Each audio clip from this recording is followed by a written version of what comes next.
ನಮ್ಮ ಕರುನಾಡಿನ ಜನರು ಒಂದನ್ನ ಸ್ಪಷ್ಟವಾಗಿ ಅರ್ಥ ಮಾಡ್ಕೊಳ್ಬೇಕು. ನೀವು ಯಾವುದೇ ಧರ್ಮದವರಾಗಿರ್ರಿ, ನೀವು ಮುಸ್ಲಿಮರೇ ಆಗಿರಲಿ, ಹಿಂದೂಗಳೇ ಆಗಿರ್ರಿ, ಜೈನರೇ ಆಗಿರ್ರಿ, ಪಾರ್ಸಿಗಳೇ ಆಗಿರ್ರಿ, ಯಾರೇ ಆಗಿರ್ರಿ, ಮೊದಲು ನಿನ್ನ ಧರ್ಮವನ್ನು ನೀವು ಅನುಸರಿಸಿ, ನಿಮ್ಮ ಧರ್ಮವನ್ನು ನೀವು ಅನುಸರಿಸಿ, ನಿಮ್ಮ ಆಚರಣೆಗಳು ಏನಿದೆ ನೀವು ಅನುಸರಿಸಿ, ನೀವು ಏನು ನಿಮ್ಮ ಧರ್ಮ ಏನು ಹೇಳ್ಕೊಟ್ಟೆ ಅದ್ರ ಮಾರ್ಗದಲ್ಲಿ ನಡಿ.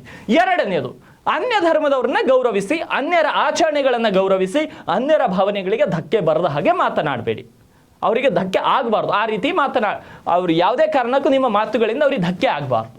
ಈ ಥರ ನಡೆದುಕೊಳ್ಳಿ. ಇದೇ ಎಲ್ಲ ಧರ್ಮಗಳು ಹೇಳೋದಿದೆ. ಎಲ್ಲ ಧರ್ಮಗಳು ಶಾಂತಿ ಪ್ರಿಯ ಧರ್ಮಗಳೇ. ಹಿಂದೂ ಧರ್ಮನೂ ಶಾಂತಿ ಪ್ರಿಯ ಧರ್ಮನೇ, ಮುಸ್ಲಿಂ ಧರ್ಮನೂ ಶಾಂತಿ ಪ್ರಿಯ ಧರ್ಮನೇ, ಲಿಂಗಾಯತ ಧರ್ಮ ಶಾಂತಿ ಪ್ರಿಯ ಧರ್ಮನೇ, ಜೈನರು ಕೂಡ ಶಾಂತಿಯನ್ನೇ ಬೋಧಿಸಿದ್ರು, ಬುದ್ಧರು ಕೂಡ ಶಾಂತಿಯನ್ನೇ ಬೋಧಿಸಿದ್ರು, ಗುರುನಾನಕರು ಕೂಡ ಶಾಂತಿಯನ್ನೇ ಬೋಧಿಸಿದ್ರು. ಆದರೆ ನಿಮ್ಮ ಆಚರಣೆಗಳನ್ನು ಪಾಲಿಸಿ, ಬೇರೆಯವರ ಆಚರಣೆಗಳನ್ನು ಗೌರವಿಸಿ, ಆವಾಗ ನಾವು ಸಹೋದರತೆ ಭಾವನೆಯಿಂದ ಇರಬಹುದು.